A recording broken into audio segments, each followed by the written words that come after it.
नमस्कार, बहुत बहुत स्वागत है आपका। आप देख रहे हैं खबर असरदार। मैं हूं आपके साथ ऋतु ज्ञानवानी और मैं हूं आपके साथ प्रशांत कटारे। और सबसे पहले बात करेंगे सीएम योगी के बयान की। जी हां, बटेंगे तो कटेंगे पर इस वक्त सियासत काफी गरमाई हुई है। यूपी में 9 सीटों पर उपचुनाव भी हैं।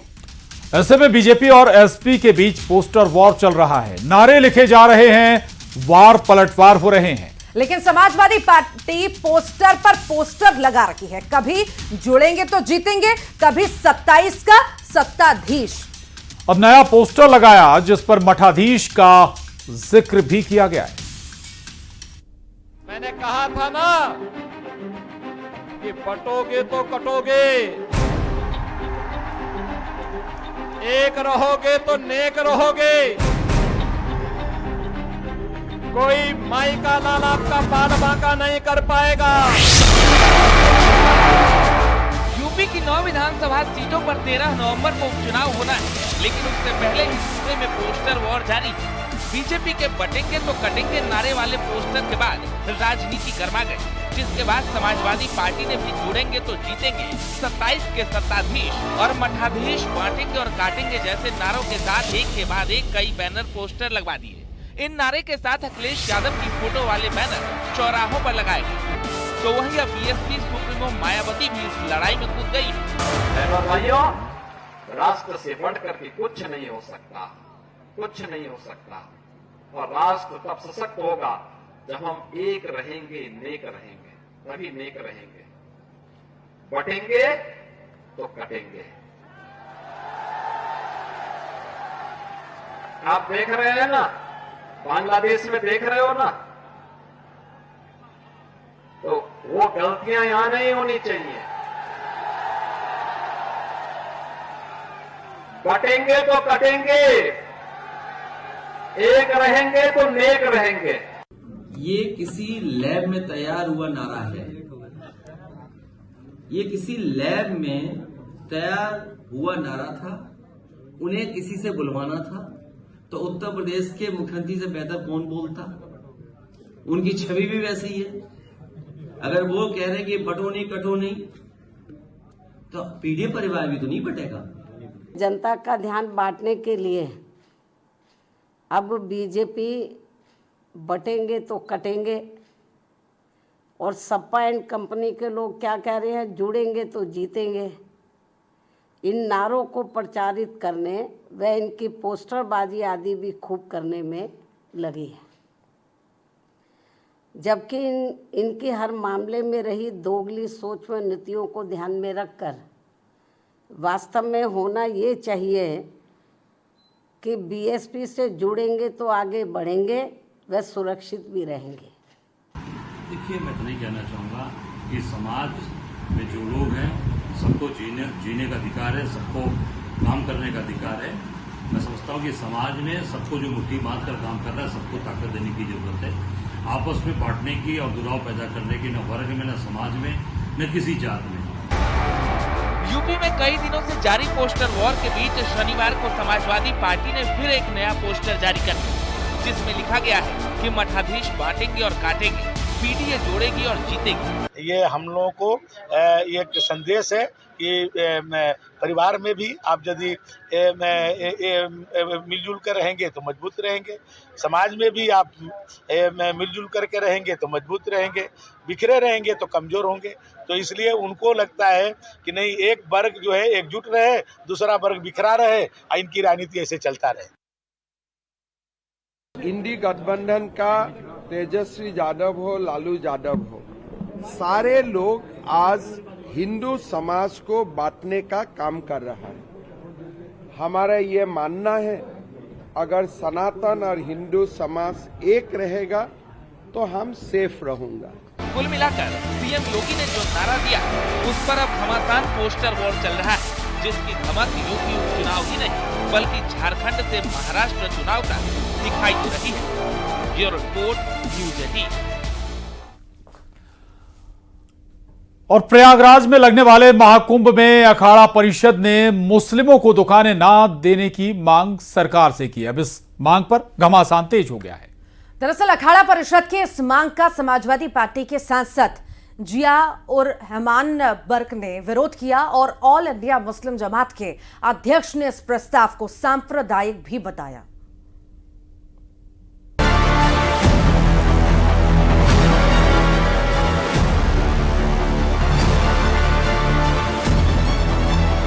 दो 2025 महाकुंभ को लेकर अखाड़ा परिषद की मांग पर घमासान शुरू हो चुका है, जिसमें अखाड़ा परिषद ने मेला क्षेत्र में किसी भी मुस्लिम व्यक्ति को दुकान आवंटित नहीं करने की मांग की है। दरअसल अखाड़ा परिषद के अध्यक्ष रविंद्रपुरी का तर्क है कि जिस तरह हाल ही में खाने पीने की चीजों में थूक और अन्य गंदगी मिलने की तस्वीर सामने आई है, उसको ध्यान में रखते हुए मांग की गई है। उनका मानना है कि अगर कुंभ में ऐसी तस्वीर आई तो समाज गुस्सा सकते हैं और मेले का स्वरूप बदल सकता है। जिनकी दुकानें लगेंगी, हमने उनका विरोध किया है। किसी गैर हिंदू की जो है दुकान जो है मेले में ना लगे। क्यों? वो उसमें थूक मिलाएगा, वो उसमें पेशाब मिलाएगा। आपने देखा होगा मसूरी की घटना भी घटी है, आपने गाजियाबाद की घटना देखी होगी, आपने पूरे हिंदुस्तान में जहां भी आप जाएं, इस समय के जो गैर हिंदू है वो बिल्कुल सनातन के लिए खतरा बनी हुई है। मैं पूरे गैर हिंदू की बात नहीं कर रहा हूं, मैं उनकी बात कर रहा हूं जिनकी जो मानसिकता है बिल्कुल वो ऐसी बनी हुई है कि हमें सनातन पे कैसे प्रहार करना है, सनातन को कैसे नुकसान पहुंचाना है। इसलिए ऐसे व्यक्तियों को हमने वहां पे जो है एंट्री बंद करने का प्रयास किया। अखाड़ा परिषद की इस मांग को बागेश्वर धाम प्रमुख धीरेन्द्र शास्त्री ने भी सही बताया।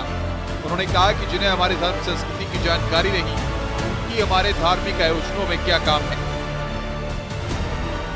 एकदम सही है। ये इसलिए किया गया है कि देखिए, अगर गैर सनातनी जो सनातन परंपरा को नहीं जानते, जो वहाँ की विचारधारा को नहीं समझते, देवी देवताओं की महत्वता को नहीं जानते, संतों की महिमा को नहीं जानते, वो संतों का क्या खाक सम्मान करेंगे। उससे द्वंद्व ही उत्पन्न होगा और उससे एक न एक विद्रोह ही उत्पन्न होगा। और जो आए दिन अभी कुछ दिनों पर थूक कांड, तरह तरह के ये प्रायोजित तरीके किए गए, पथराव किए गए, को जलाया गया, राम को काल्पनिक, पालघर के संतों को निर्दयता के साथ मारा गया, ये तरह तरह की, या देवी पंडालों में आग लगाई गई, दुर्गा पंडालों में, तो इससे ये सिद्ध होता है कि ये सनातन एंटी सनातन है, इन्हें सनातन से बहुत दिक्कत है। तो जिन्हें सनातन से दिक्कत है वहाँ सनातन के कार्यों में इनका क्या काम है? मेरे अंगने में तुम्हारा क्या काम है?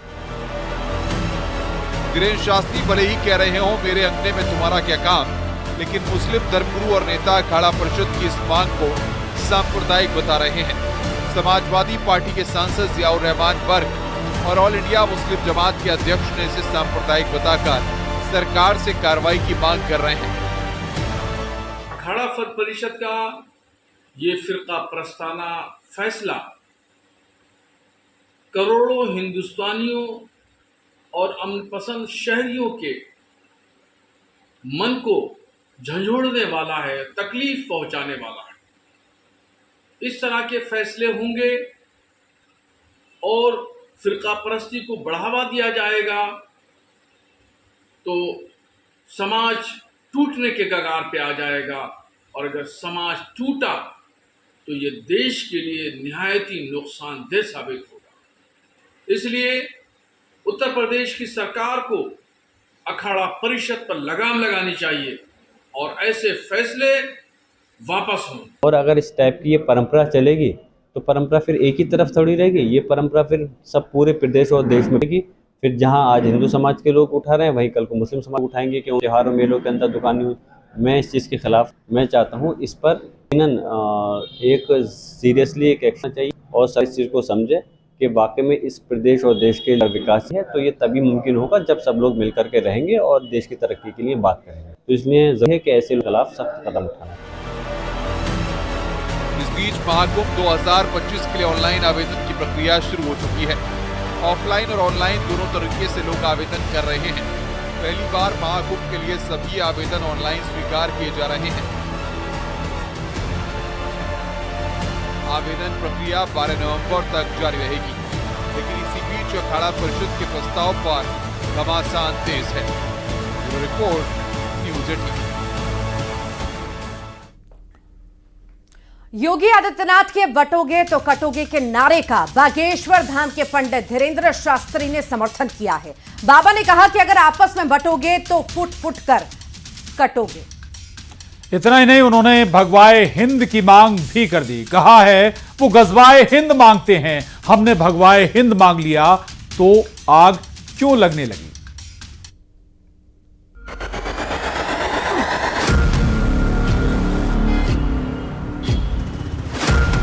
बटेंगे तो कटेंगे। यूपी के सीएम योगी आदित्यनाथ का बटेंगे तो कटेंगे का नारा इन दिनों हर जुबान पर है। कोई समर्थन में है तो कोई विरोध कर रहा है, लेकिन चर्चा हर ओर है। और बात जब हिंदू एकता की हो तो भला बाबा कैसे चुप रह सकते हैं?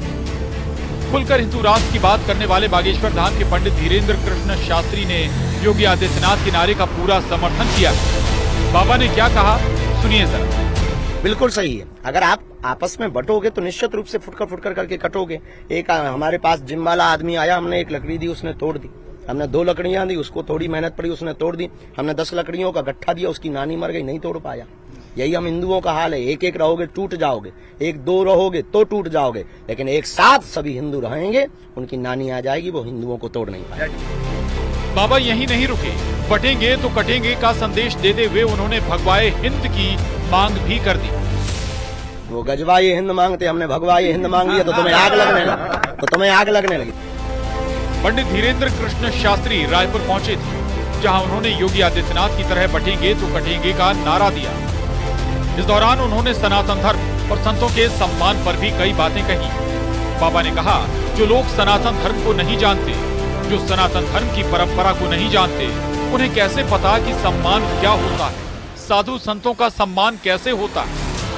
एकदम सही है। ये इसलिए किया गया है कि देखिए, अगर गैर सनातनी जो सनातन परंपरा को नहीं जानते, जो वहाँ की विचारधारा को नहीं समझते, देवी देवताओं की महत्ता को नहीं जानते, संतों की महिमा को नहीं जानते, वो संतों का क्या खाक सम्मान करेंगे? उससे द्वंद्व ही उत्पन्न होगा और उससे एक न एक विद्रोह ही उत्पन्न होगा। योगी आदित्यनाथ ने यूपी में एक कार्यक्रम के दौरान बटेंगे तो कटेंगे का नारा दिया था, जिसके बाद देश भर में इस नारे की चर्चा हुई। चुनाव में भी नारे का भरपूर इस्तेमाल हुआ और बीजेपी ने हरियाणा में शानदार जीत भी दर्ज की। और अब पंडित धीरेन्द्र कृष्ण शास्त्री भी बटेंगे तो कटेंगे के समर्थन में उतर आए हैं। Bureau report, news 18। और महाराष्ट्र में विधानसभा चुनाव के दंगल के बीच नेताओं के बयानों पर घमासान छिड़ा है। उद्धव गुट के नेता अरविंद सावंत ने शायना पर विवादित बयान दिया था। और अब एनसीपी शरद गुट के उम्मीदवार जितेंद्र आव्हाड के बयान पर जंग छिड़ गई है। जितेंद्र आव्हाड ने अजीत पवार गुट को चोरों की टोली बता दिया है। तो अजीत पवार गुट ने उनकी तुलना राखी सावंत से कर दी है।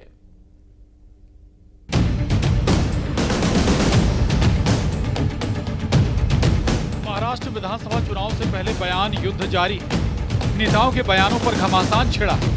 हाल ही में उद्धव गुट के नेता अरविंद सावंत के बयान पर बवाल मचा था। अब एनसीपी शरद गुट के उम्मीदवार जितेंद्र आव्हाड के बयान पर दंगल छिड़ा है। जितेंद्र आव्हाड ने अजीत पवार पर हमला बोलते हुए अजीत पवार गुट को चोरों की टोली तक कह डाला। ये राष्ट्रवादी कांग्रेस पार्टी किसकी थी? चलो बताओ, जोर से बताओ। शरद पवार को एक दिन अजीत पवार आता है, धक्का मार के बाहर निकाल देता है और जाते जाते उसके हाथ से घड़ी भी छीन लेता है। ये पाकिट मारों की टोली है, पाकिट मारों की। जितेंद्र आव्हाड के बयान पर अजीत गुट ने पलटवार किया है। कहा है कि जितेंद्र आव्हाड महाराष्ट्र पॉलिटिक्स के राखी सावंत हैं, जो पब्लिसिटी के लिए कुछ भी करेंगे।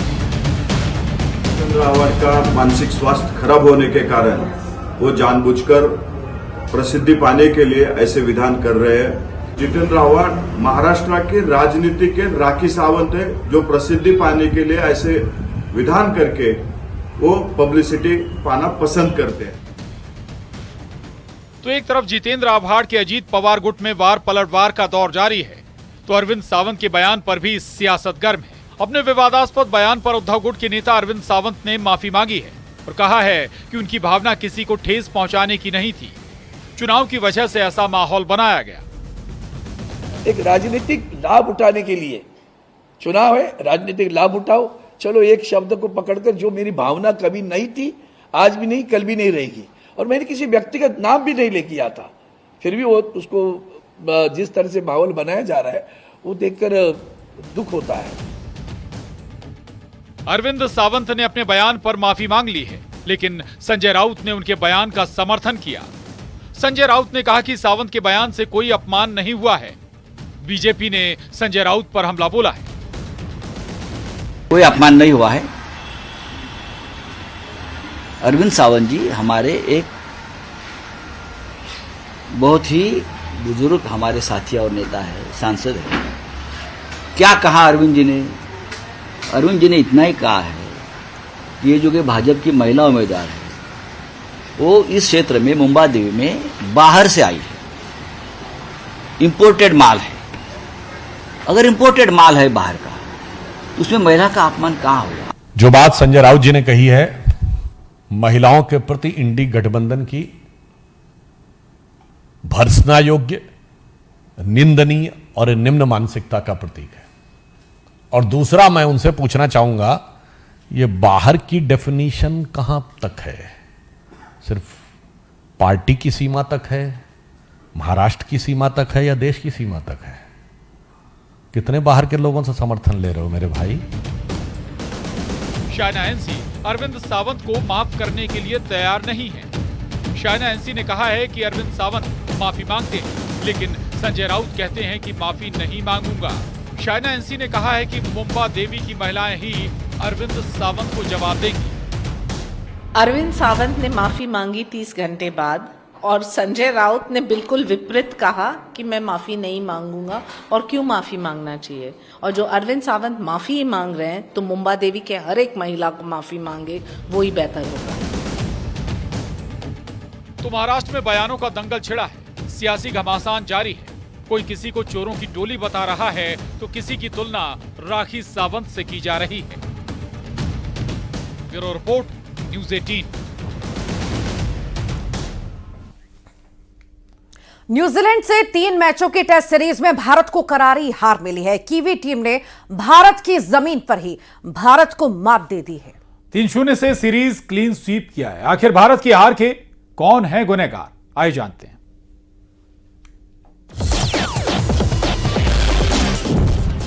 रोहित की सेना ढेर, कीवी ने किया क्लीन स्वीप। 24 साल के बाद अपनी ही जमीन पर मात। न्यूजीलैंड ने लगातार 3 टेस्ट मैच में भारत को हराकर सीरीज में 3-0 से क्लीन स्वीप कर लिया है। 24 साल बाद किसी टीम ने भारतीय जमीन पर भारत का सफाया किया है। इससे पहले साल 2000 में साउथ अफ्रीका ने भारत को 2-0 से हराया था और अब कीवी टीम ने भारत में ही टीम इंडिया को मात दी है। जब न्यूजीलैंड यहाँ पे आई थी तो उम्मीद तो यही थी कि ये शायद रिजल्ट जो है वो 3-0 होंगे, पर वो भारत ये सीरीज जीतेगा क्योंकि जिस तरीके की भारत की टीम है।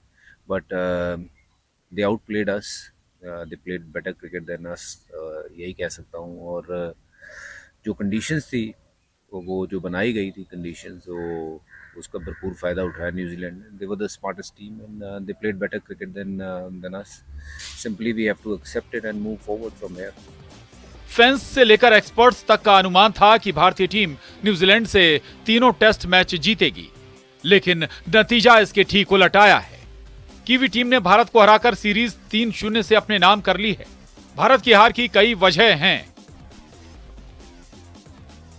सीरीज में टीम इंडिया के सुपरस्टार बल्लेबाजों का फ्लॉप शो देखने को मिला। कागज पर भारतीय बल्लेबाजी न्यूजीलैंड से काफी बेहतर नजर आ रही थी, लेकिन पिच पर भारतीय सितारे कागजी शेर बनकर रह गए। इंटरनेशनल क्रिकेट में 80 शतक जमाने वाले विराट कोहली इस सीरीज के 3 टेस्ट मैचों की 6 पारियों में सिर्फ 93 रन बना पाए। टीम के कप्तान रोहित शर्मा ने विराट से भी कम रन बनाए। युवा बल्लेबाज यशस्वी जायसवाल और सरफराज खान भी अपनी 6 पारियों में सिर्फ एक बार ही 50 का स्कोर पार कर सके, जबकि सीरीज में न्यूजीलैंड के 3 बल्लेबाजों ने 200 से ज्यादा रन बनाए। भारत की ओर से सिर्फ ऋषभ पंत ही 200 रन का आंकड़ा पार कर सके।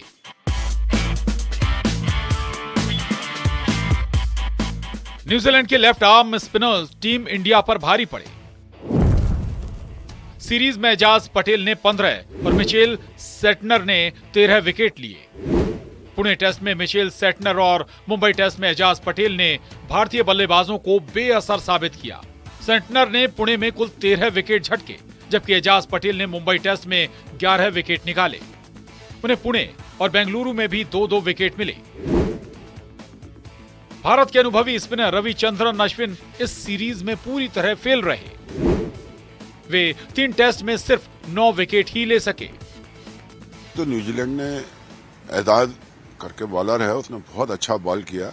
हम लोग अपना ही विभाग जो है स्पेशलिस्ट माने जाते हैं भारत स्पिन, और उसी में ही हमको मात देकर 3-0 से न्यूजीलैंड टीम जीती है। कभी कभी हो जाता है जब नहीं कर पाते इम्प्लीमेंट कुछ चीजें, तो हो जाता है। तो क्या लगता है कि क्या कमियां रही और क्या बेहतर और हो सकता है आने वाले समय के लिए, क्या सुधार? बेहतर तो इंडियन टीम पहले से ही है, विराट कोहली वो लेजेंड है ही, वो सब देख लेंगे। भारत को थोड़ी और वो करनी थी, जैसे ऋषभ पंत जल्दी आउट हो गए, मतलब अच्छा खेला ऋषभ पंत ने। ऋषभ पंत अगर थोड़ा और खेलते तो भारत जीत सकती थी, और रविचंद्र अश्विन भी आउट हो गए जल्दी, और अगर वो थोड़ा लंबा खेल लेते तो जीत सकती थी इंडिया। टफ था विकेट, लेकिन उन लोगों ने 150 बनाया तो इतना मुश्किल भी नहीं था मैच। और ऋषभ पंत का एक डिस्कसिंग वाला जो आउट उन्होंने दिया, बहुत ज्यादा थोड़ा सा डिफिकल्ट तो नहीं था, लेकिन 150 रन तो बना सकती थी इंडिया। बहुत दुख है कि भारत तीनों सीरीज काफी समय बाद हार गई है। आगे आशा करता हूं कि अच्छा खेलेंगे, अच्छा प्रदर्शन करेंगे भारत वाले। बेंगलुरु में हुए सीरीज के ओपनिंग मैच में भी भारतीय बल्लेबाजी कीवियों की बाउंस और स्विंग के सामने बिखर गई थी। भारतीय टीम पहली पारी में 46 रन पर ऑल आउट हो गई। कीवी बेहतर तैयारी के साथ आए थे, लेकिन भारत ने न्यूजीलैंड को हल्के में लिया। ये भी भारत की हार की वजह रही। Bureau report, news 18।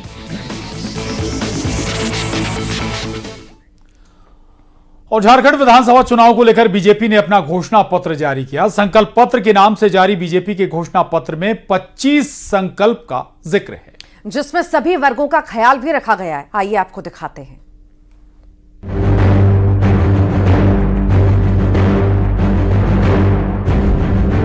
बस कुछ दिन और 13 नवंबर को झारखंड विधानसभा चुनाव के पहले चरण की वोटिंग होगी, लेकिन इससे पहले सभी दलों ने जीत के लिए एड़ी चोटी का जोर लगा दिया। इस रेस में बीजेपी सबसे आगे है और एक एक करके अपने दांव चल रही है। उसी क्रम में बीजेपी की तरफ से संकल्प पत्र जारी किया गया, जिसमें एक से बढ़कर एक वादे किए गए और सभी वर्ग को साधने की कोशिश की गई। संकल्प पत्र के नाम से जारी बीजेपी के घोषणा पत्र में 25 संकल्प का जिक्र है, जिसमें महिला, गरीब, युवा, किसान, आदिवासी, बांग्लादेशी, घुसपैठ, यूसीसी का मुद्दा, पेपर लीक समेत कई ऐसे मुद्दे हैं जिसे बीजेपी ने प्रमुखता से उठाया है। संकल्प पत्र को जारी करते हुए केंद्रीय गृह मंत्री अमित शाह ने यहां तक कह दिया कि अगर बीजेपी की सरकार बनती है तो घुसपैठियों को चुन चुन कर भगाया जाएगा।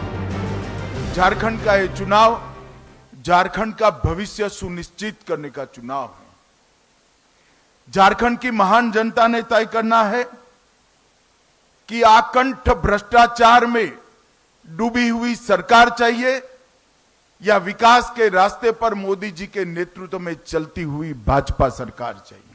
भारतीय जनता पार्टी बाकी सारी पार्टियों से अलग पड़ती है, क्योंकि भारतीय जनता पार्टी देश की राजनीति में एक अकेली ऐसी पार्टी है जो कहती है वो करती है। हमारी राज्य सरकारों का इतिहास है, हमारी केंद्र सरकारों का इतिहास है। जब जब भारतीय जनता पार्टी सत्ता में आई, हमने लिए गए सभी संकल्पों को पूरा किया। बीजेपी के संकल्प पत्र को लेकर प्रधानमंत्री ने भी सोशल मीडिया एक्स पर पोस्ट किया है। प्रधानमंत्री ने लिखा है, आज हम एक नई उम्मीद के साथ झारखंड की जनता जनार्दन के बीच में। हमारा संकल्प पत्र आदिवासी भाई बहनों के सम्मान के साथ साथ विकास, युवाओं को रोजगार और राज्य की नारी शक्ति को सशक्त बनाने वाला है। हम यहाँ की रोटी, बेटी और माटी की सुरक्षा के लिए प्रतिबद्ध हैं। बीजेपी के संकल्प पत्र में युवा और आदिवासी के साथ महिलाओं को लेकर कई ऐलान किए गए हैं, जिसकी चर्चा हर तरफ हो रही है। कुछ लोग इसे बस चुनावी जुमला बता रहे हैं, तो कुछ इसके समर्थन में है। न्यूज़ 18 के लिए ब्यूरो रिपोर्ट।